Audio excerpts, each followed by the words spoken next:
जे नाह ॾियाटी विझ सहीं का जोत ॿारे थी सघिजे ऊंदा ता दरिया जियां का लहर उजारे थी सघिजे मायूस न थी तारीख़ कना जो थियणो ई हो सो थी वियो मायूस न थी तारीख़ कना जो थियणो ई हो सो थी वियो ही हथ हथोड़ा अॼु ॿिया थी ऐं दुनिया ॾारे थी सघिजे।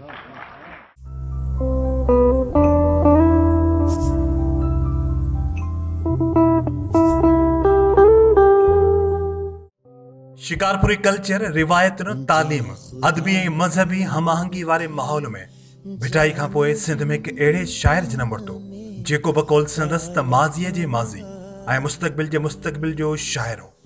पोइवारी तारीख़ जेका जदीद तारीख़ आहे उन उहो साबित करे ॾेखारियो त शेख अयाज़ जंहिं घर में अख खोली उन घराणे में शेर अदब ऐं किताबुनि जो कल्चर अॻी आम हो जो संदसि पीउ ग़ुलाम हुसैन शेख ख़ुदि फारसी जो शाइर हो।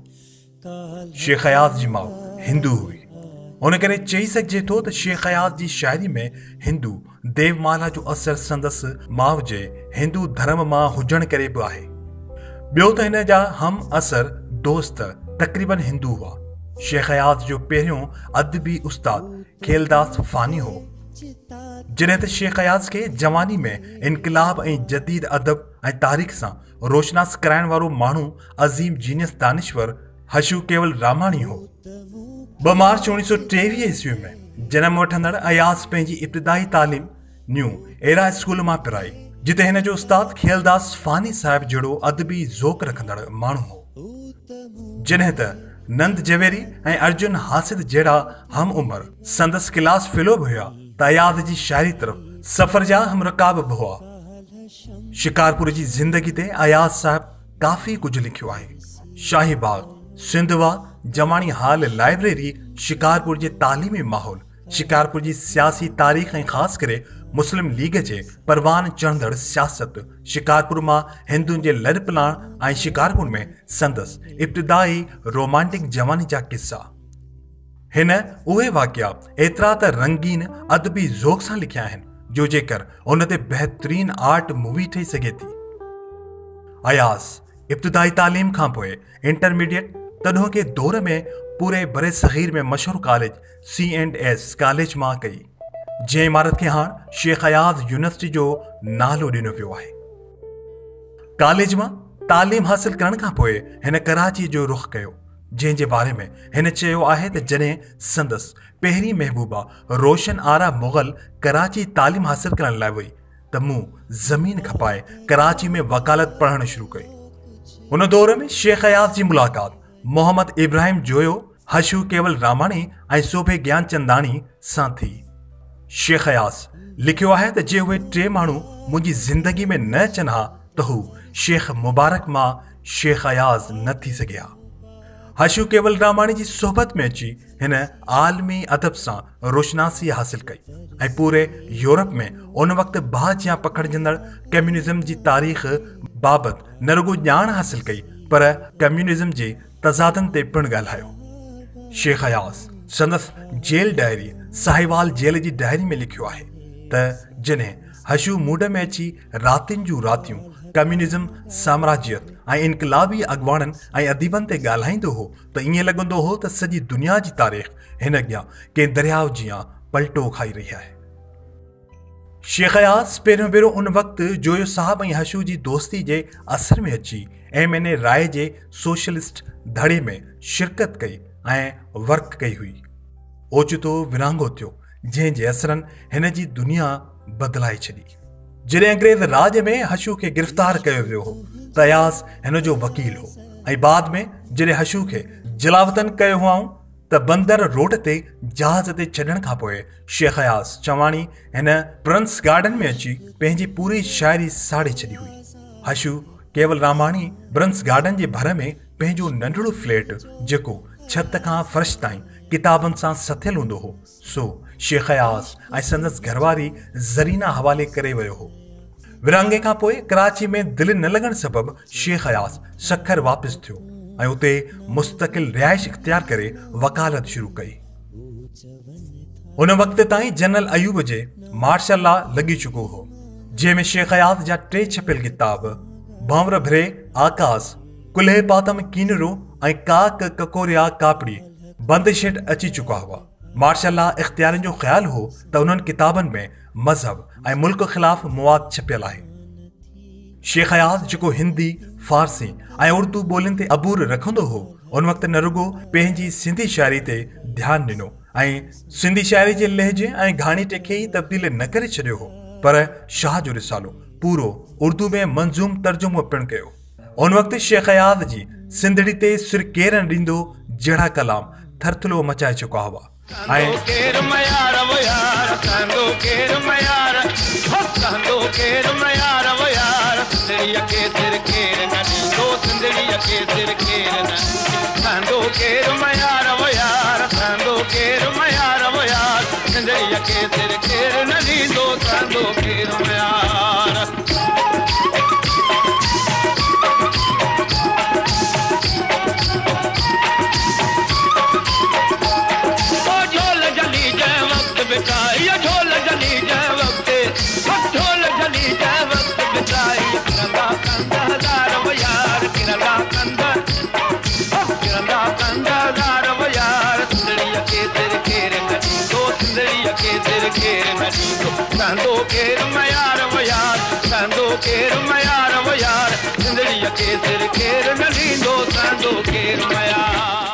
ऐं वन यूनिट ख़िलाफ़ अदबी मुहाज़ जी सरवाणी शेख अयाज़ कई हुई।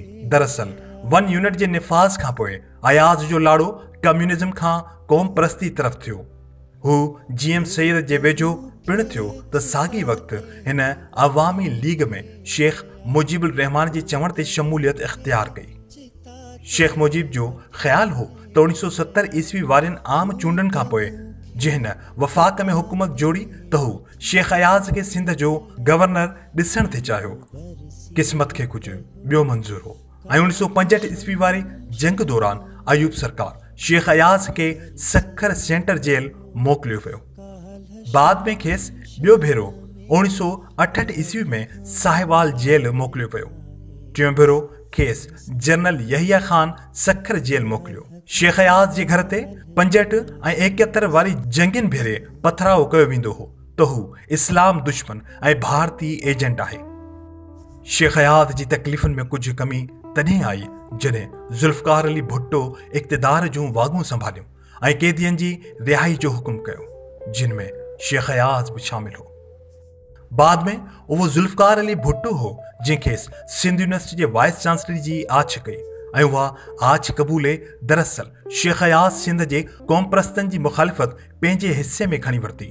हू वाइस चांसलर इहो त भुट्टे साहब खे फाही अची वई ऐं ज़िया जे दौर में मुद्दो पूरो थियण खां पोइ हू सखर हलियो वियो, जिते हू कुझु साल ख़ामोश रहियो ऐं सरगर्म ज़िंदगी खां पासो करे छॾियो।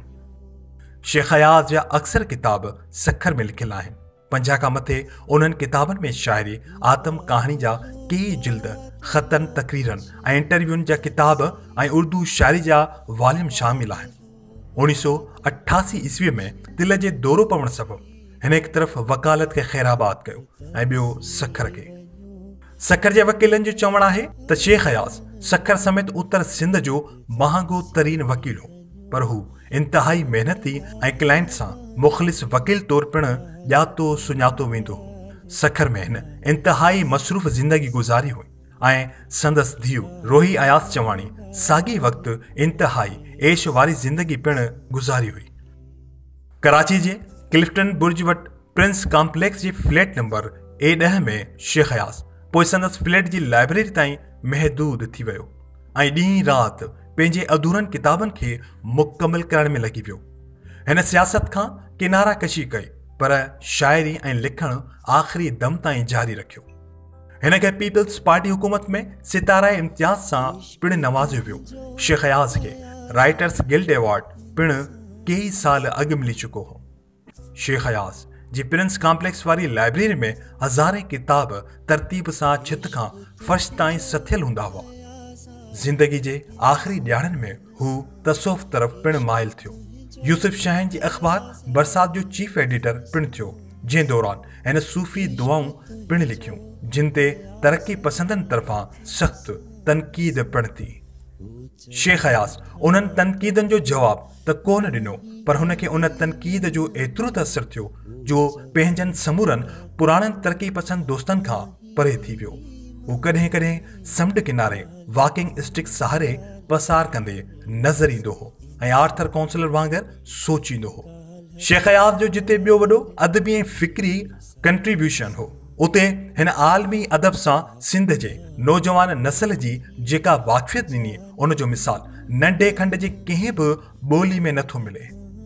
लेनिन खां स्टालिन ताईं, फिडेल कास्ट्रो खां ची गवेरा ताईं, यासिर अरफात खां एनी फ्रैंक ताईं, PLO खां तामिल जंग ताईं, फ्रांसीसी इनकलाब खां वियतनाम इनकलाब ताईं, 1857 ईस्वी वारे गदर जी जंगी आज़ादी खां MRD ताईं शेख अयाज़ एतिरा त रेफरेंस ॾिना आहिनि जो हिन जे पढ़ंदड़नि खे इंसाइक्लोपीडिया जहिड़ी मालूमात मिली वञे थी।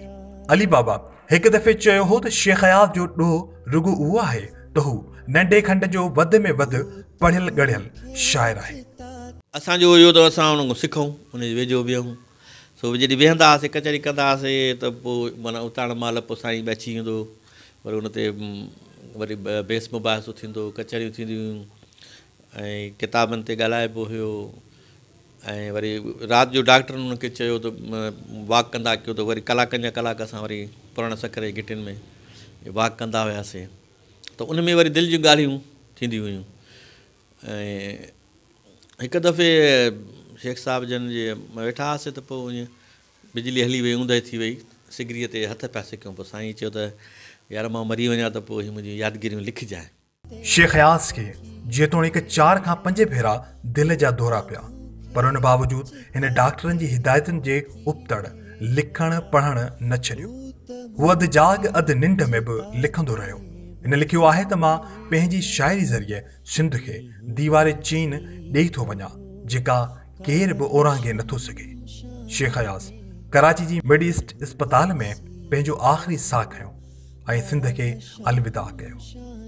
अयाज़ सां इहे जेके रहिणियूं आहिनि, या असां अयाज़ साईं अदल सुमरो ऐं असां जॾहिं ईंदासीं साईं अदल सुमरो उन ते कीअं जेको आहे सो तकड़ तकड़ में जेको आहे सो शाइरी ठाहींदो हो, त उनजी अखियुनि जो ज़िक्र कंदो त अयाज़ जी अखियुनि जी घूर जेको आहे कीअं आहे। ऐं जंहिं कमरे में असां वेहंदा हुआसीं उहे उतारो कंदा हुआसीं, उन कमरे में शेख अयाज़ जो, गीता राज जो ऐं राज जो टिनी जो गॾियल फ़ोटू जेको आहे उहो फ्रेम थियो पियो हूंदो हुयो उन जेको आहे कमरे में। ऐं उन कमरे में असां शेख अयाज़ जूं मानियूं बि खाधियूंसीं, गॾिजी बि खाधियूंसीं। जॾहिं जेको आहे उहो पंहिंजे घर मां कंहिंखे सॾु कंदो त घणो करे जेको आहे सो पंहिंजी नुंहं खे जेकॾहिं सॾु कंदो त रुॻो आवाज़ उनजो नालो बि न खणंदो का, उनखे कुंवार करे जेको आहे सॾींदो हुयो। पंहिंजी वकालत जा मामला ॿियूं जेके शयूं हुयूं उहे हिते ई हुननि कुझु कयो। पंहिंजो ज़िंदगी जो घणो वक़्तु जेको आहे हुननि पुराणे सखर वारे पंहिंजे घर में गुज़ारियो आहे। हीअ घर काफ़ी आबादी आहे। पुराणे सखर जो हीउ इलाइक़ो आहे जिनात बिल्डिंग चौक जंहिंखे चयो वेंदो आहे। इहो पुराणे दौर में पार्टीशन खां अॻु में ई हीउ इलाइक़ो हिंदुनि जो हिकिड़ो तमामु वॾो रहायशी इलाइक़ो हुयो। हिते जेके बि इलाइक़े घर आहिनि तव्हां ॾिसो त उहे पुराणियूं इमारतूं हिंदुनि जे दौर जूं ठहियल आहिनि, अॼु बि उहे पंहिंजी जॻह ते जीअं जो तीअं क़ाइमु आहिनि। ऐं हीअ जेका जॻह माना ख़ुशनसीबी आहे असां सखर वारनि जी त शेख अयाज़ सिंध जो महान कवि उन कुझु वक़्तु पंहिंजी ज़िंदगी जो सखर में काफ़ी सारो अर्सो गुज़ारियो। हिन जॻह में बि हिन घर में बि शेख अयाज़ खोड़ सारा किताब लिखिया। उन खां पोइ जॾहिं हिन घर जी तव्हां छत ते पहुचंदो त तव्हांखे दरिया सिंध जो नज़ारो मिलंदो। हिकिड़ो इंतिहाई ख़ूबसूरत क़िस्म जो नज़ारो आहे। हितां जा जेके रहायकू आहिनि जेके जिन शेख अयाज़ खे हिते रहंदे ॾिठो उहे चवंदा त शाम जे पहर में शेख अयाज़ या त बेगारी बंद ते वञी वेहंदो हुयो, उते वेही कुझु लिखंदो हुयो, या हू पंहिंजे घर जी छत ते वेही करे पंहिंजी किताब या शाइरी जेका आहे छा कंदो हुयो। शेख अयाज़ जो घर आहे जंहिंजे घर में असीं जिते बीठा आहियूं हुनजी हिस्ट्री आहे जेको असां ॿुधो आहे त हू हिन घर ते सवनि जी तइदाद में कबूतर ऐं ॻेरा अची वेहंदा हुआ। उन सां ॾाढो अथाह दर्जे जो प्यारु कंदो हुयो। एसी ताईं जो हू कंहिं कबूतर खे घर जे मथां मारण में न ॾींदो हुयो। ॿुधायो पियो वञे त जॾहिं कबूतर घर ते अची वॾे तइदाद में वेहंदा हुआ ऐं वेठियूं वग़ैरह लाहींदा हुआ त हुनजी घरवारी उहा कबूतर भॼाइण जे लाइ ॿारनि खे ठुशका ॾेई ऐं जेको आहे मारण जी कोशिशि कंदी, जंहिंते शेख अयाज़ नाराज़ थींदो हो त कबूतरनि खे तंग न कयो, कबूतरनि खे न मारियो। अॼु असीं उन जे घर में जेको केतिरनि सालनि खां बंदि पियल आहे तव्हांजे साम्हूं आहे, हिकिड़ो कबूतर आहे जिन हिन कबूतरनि हिन घर सां पंहिंजो जेको भेरो आहे भञणु कॾहिं बि न छॾियो ऐं हींअर बि सवनि जे तइदाद में हिते कबूतर आहिनि पर उन्हनि में हिकिड़ो कबूतर अलाए केतिरनि सालनि खां फाईअ ते लटकियो पियो आहे जेको हिकिड़े मां त चवां थो दर्द जी अलामत आहे जंहिंखे फाईअ ते ॾिसी करे सच पुछो त दिलि बि रोअण ते थी बार बार उकसाए रही आहे त हिन घर में जंहिं घर में कबूतरनि सां एॾो प्यारु कयो वेंदो हो जंहिं घर में कबूतर सवनि जी तइदाद में बल्कि हाणे बि मौजूदु आहिनि सॼो घर तव्हां ॾिसो त कबूतरनि सां भरियो पियो आहे। बिटशा में आरामी शेख अयाज़ हिकु हंधि लिखियो हो त मां रुगो हिकु माण्हू अॻियां सजदो टेकियां थो ऐं उहो लतीफ़ साईं आहे। सचपच त अयाज़ पंहिंजी किताबनि जा अक्सर उनवान शाह साईं जे बैतनि मां रखी उहो साबित कयो त हिन वटि लतीफ़ साईं जे लाइ केतिरो मान हो। अॼु हू कराड़ कंधीअ ते आरामी आहे त उन पोयां बि शेख अयाज़ जे अदबी रियाज़ जो ई हथु आहे।